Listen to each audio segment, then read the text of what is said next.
guys, welcome to TST Garage. I'm Bart, and today in this video I'll be showing you how to install the TST Industries brake light modulator on your bike. Now, a brake light modulator, sometimes called a strobe, sometimes called a brake light flasher, what it does is basically enables you to install some electronics on your bike so that when you press your brakes, the brake light flashes in some kind of pattern and alerts the drivers behind you that you will be stopping. Our particular brake light modulator comes pre-wired to a plug that interfaces with a sub-harness that we provide specific to your bike model that enables plug-and-play functionality with your bike. So that means that the installation is really fast and you can do it yourself. Now, the electronics inside, we do have the ability for you to program this unit to 3 different functions and then subsequently adjust the rate of the effect to your liking. Our first programmable mode is strobe alert.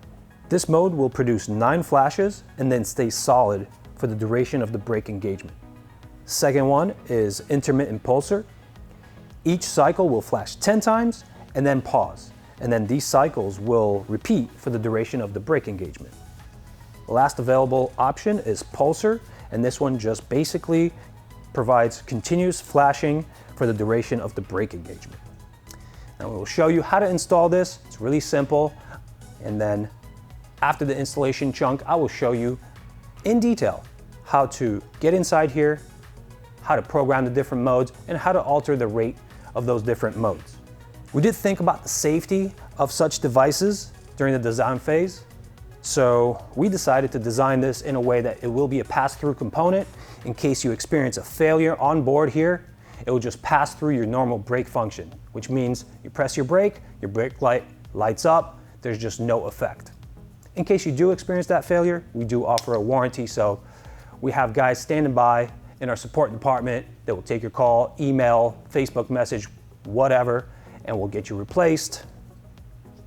And that's pretty much it. I'm really excited to show you guys just how easy this is to put on and configure. So let's get started. All right, for the purpose of our demonstration in this video, we've got ourselves a Suzuki Boulevard M109R here. Suzuki makes other Boulevard models. They perhaps use the same plugs that we've configured on our direct plug harness for our plug-and-play connection vehicle-specific set here. If not, we do have other Suzuki-specific connector sets on different harnesses. Once you get into your bike, take a look at the plugs. If they do not look like this, check out our other listings on our website, and chances are we have what you need. If not, we do have a universal setup that comes with connectors that you actually crimp on, and that gets you going no matter what you have. So like I said, we do have a vehicle specific setup here for this M109R, and now I'll show you how to install this on the motorcycle. Let's get the seat off the bike. Then we will need to remove this tail shroud. I believe this replaces a tail seat, passenger seat. On this particular bike, we have 2 screws holding that on.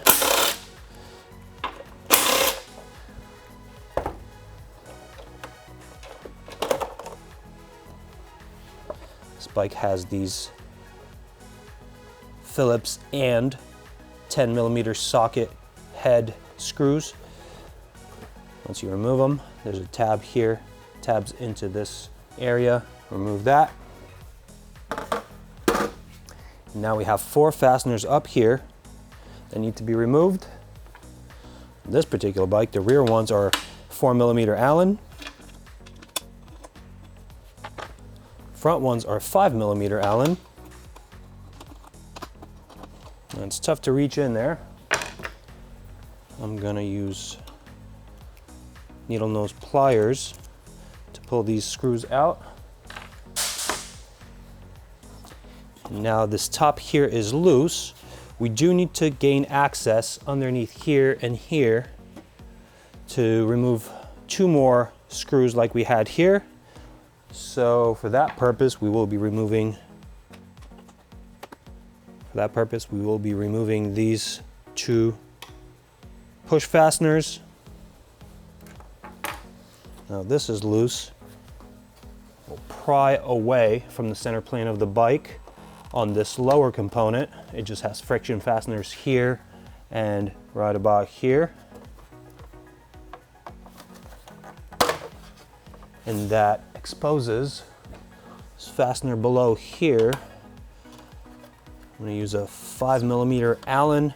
This bike has been modified, so the type of tool to use or size of tool may differ a little bit on your bike, but I believe a 4mm and a 5mm Allen and a couple box wrenches and sockets will get you through.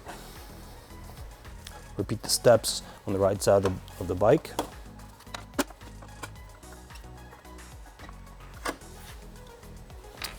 Now the two last screws are right below here from the bottom going up. They are Phillips head.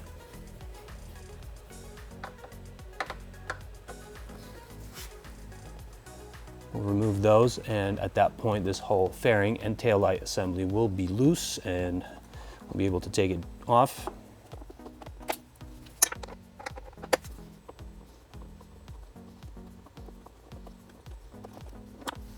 All right. Now this whole fairing and taillight assembly will need to be lifted up and slid back a little bit to clear this tab geometry off this tab. They just basically slide against each other, and that's what locks that in the rear. Now we expose our main taillight connector. It does have this tab here that needs to be pressed down to unlock, and it's as simple as that. Now let's grab our brake light modulator and sub harness if you haven't done so yet. Plug it together. Plug the 4 conductor plug into its receiving plug, and this is basically self-explanatory. Get that connected, and now we'll need to consider where to situate our brake light modulator. After this section in this video, you will see how to program it inside. So I would say get a good idea of how to mount this here. Don't mount it just yet. We've provided you with 2 cable ties to make use of. Cable ties go, one of them actually goes into this nice nifty channel that we've designed into the housing, and that enables you to tie off to something on the bike. On this particular bike, I like this area because there's enough volume between the fairing and the fender to actually house our unit without mushing anything. And this harness here seems to be a really nice place to tie this off. It also leaves us enough length of wire to have our receiving female connector in the same location where the OEM connector was for means of connecting to the taillight. All right, so like I said, if you haven't programmed your unit just yet, this is just for you to see how I would configure this.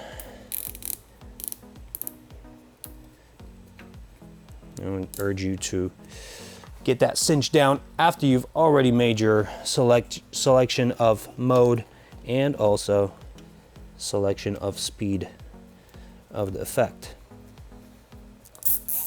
So I'm going to use both of my cable ties here, make sure I don't have bulk buildup,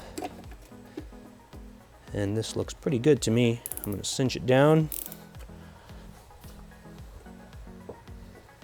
cut off my excess, and now we will bring back our tail fairing and taillight assembly, plug that all in. Just gonna rest this thing on top for now. I'm gonna get my bike powered up and test the system, make sure I don't go too far without actually having function. All right, and now that I'm testing the system, I see it's working properly. Go ahead and shut the bike down and proceed to reinstallation of all the components in the reverse order of disassembly like I said before, these two features tab around each other. This tabs under like a pocket. Once I get that engaged, I want to distribute the bulk of the wires here so that I'm not crushing or straining any of the wires. Make sure everything fits really nicely and all of my screw locations are realigned. And now it seems as though I'm doing pretty good here. I'm gonna start getting my screws back in.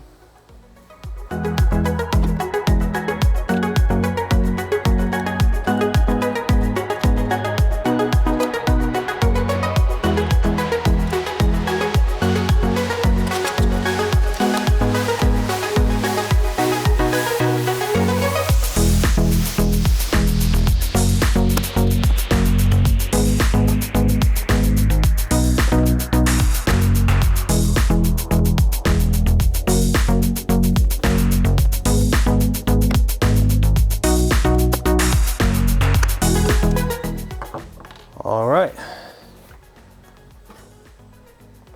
Now the last part goes on before the seat. Like I said, it does tab in first. Then we align the screws.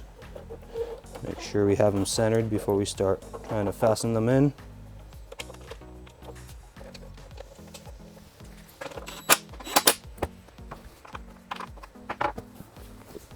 Replace the seat. And this installation is complete. For mode selection and rate adjustment, we will need to get inside this capsule to access the electronics. These two Phillips head screws will need to be removed. What I like to do is unscrew them until they disengage from their receiving threads and leave them in the cap. Otherwise, it's pretty easy to lose them. If we pull them off with the cap, they are self-captive. All right, now we'll identify the parts here. This button is the mode selector, and this potentiometer is your rate adjuster. Clockwise is faster, counterclockwise is slower. Let's first do our selection of modes.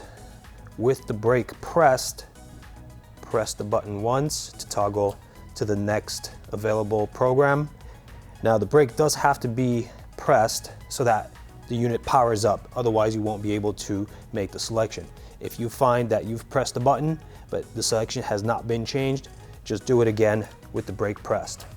So now we will go on to the next program, press the brake once more, press the button once, and now you're in the next mode. Now we've switched twice, so pressing it one more time will return to the original mode that your unit arrived in. Now for rate adjustment, we'll be using the potentiometer. With the brake pressed, we can turn it clockwise to make it go faster, counterclockwise to decrease the rate. Now in brake alert, you will only have 9 flashes to make your adjustment, and then it'll stay solid. This one doesn't actually lend itself to really fast flashing. At the top of the range, bottom of the range is unusable, so I like to set it somewhere towards 3/4 to maybe 80% clockwise, and that does it for me. Now if we change to the next one, this one is the pulsar, and this one just keeps on flashing, so I like to have it going pretty fast here. Choice is really up to you. If you want to explore the next mode, we have the intermittent pulsar. This one to me belongs somewhere close to the top of the range, makes it the most visible. But again, freedom means choice. The decision is ultimately up to you. Once you're done with your adjustment and you're where you want to be with all your modes and rates, replace the cap, turn the screws back in, and it really is just that simple. Replace your brake light modulator in the space that you decided to keep it, and you're good to go.